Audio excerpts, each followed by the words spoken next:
Iconic Victoria's Secret fashion show made its return just last week following a 6-year hiatus. The show had been on pause because of declining ratings and under scrutiny that the lingerie company was not inclusive enough or encouraging body positivity. The new book, Selling Sexy, Victoria's Secret and the Unraveling of an American Icon, looks at the unprecedented rise of the brand and how new leadership is trying to lure customers back. Joining us now are the book's co-authors. Lauren Sherman is a fashion correspondent for Puck, and Chantel Fernandez is the fashion features writer for The Cut. Good morning. Thank you for joining us this morning. Thank you for having us. Now, lingerie was generally available other places back in the day, right? What made this such a thing?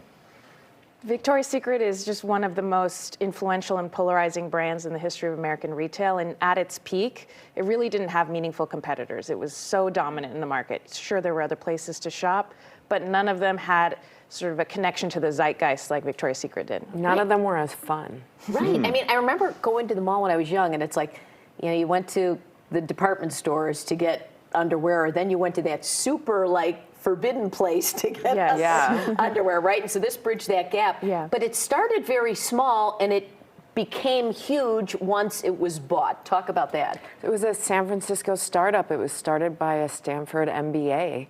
It's a very modern story, actually. And then in the early 80s, Les Wexner, the founder of The Limited, saw the potential in Victoria's Secret, bought it out of almost bankruptcy, and it went from being a couple $1 million a year in sales. In 10 years, it was $1 billion a year in sales. He just knew how to scale things fast and cheaply. Yeah, coming out of the world of fast fashion, what does that mean exactly? And is there a downside of that?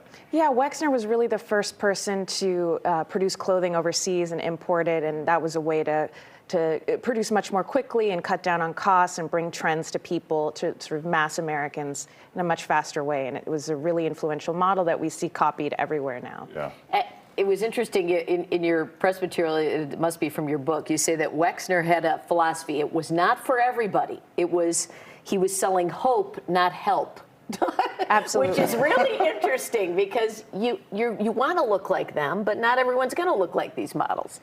But that was the dominant idea in fashion advertising for decades, really, until recently, this idea that we were selling something that you wanted to be, but you weren't yet, and buying it would give you that transformation. It's all about aspiration. Dreams, fantasies, all that stuff. So how did the backlash start?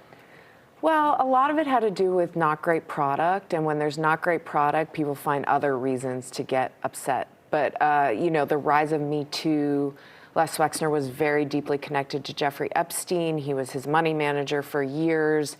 And then some executives said stuff publicly. The CMO of the company made some comments that just didn't feel like they were right with the times, that were sort of anti-inclusivity. And so all of that coming together, people just stopped shopping there as much. A lot of people still shop there. They still make $6 billion a year in sales. Wow. But it's not fun or cool anymore in the same way it once was. Yeah, so is there a concerted effort to change the look and feel?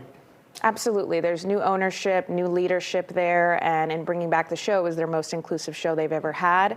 I think the jury's still out on whether or not customers still care about this format or are seduced by it, so to speak. So it'll be interesting to see how the company moves forward from this. It's also interesting because a lot of the fashion show, there was inclusivity, but a lot of it went back to that same old, we want to see the hot models walking the runway. And it's just maybe everything, the pendulum swings all the way the other way. I don't know. I mean, everybody was talking about how a lot of the models looked like they might be on Ozempic.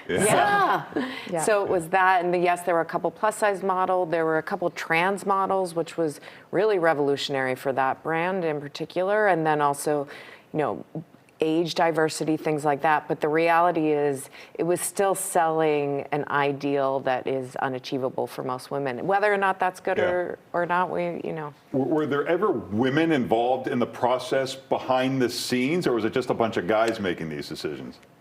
Absolutely. There were a lot of really talented female executives who influenced this brand and you know, saw their role as helping women connect to their sexuality, and they didn't have ultimate control. So I think we saw the limitations of that. But this was, you know, an era in which women were having really career advancement through retail, and it was that was something we discovered in writing our book that was really fascinating. I was watching the fashion show. I just kept thinking, are you kidding me? With the age of some of these models, it makes you feel even worse about yourself. And you're like, how are they doing that, right? It's amazing. Well, anyway, the book is Selling Sexy, Victoria's Secret and the Unraveling of an American Icon. For more, you can follow Lauren and Chantel on social media. Thanks for being here, ladies. Thank you. Thank you so much. us. We'll be back right after this.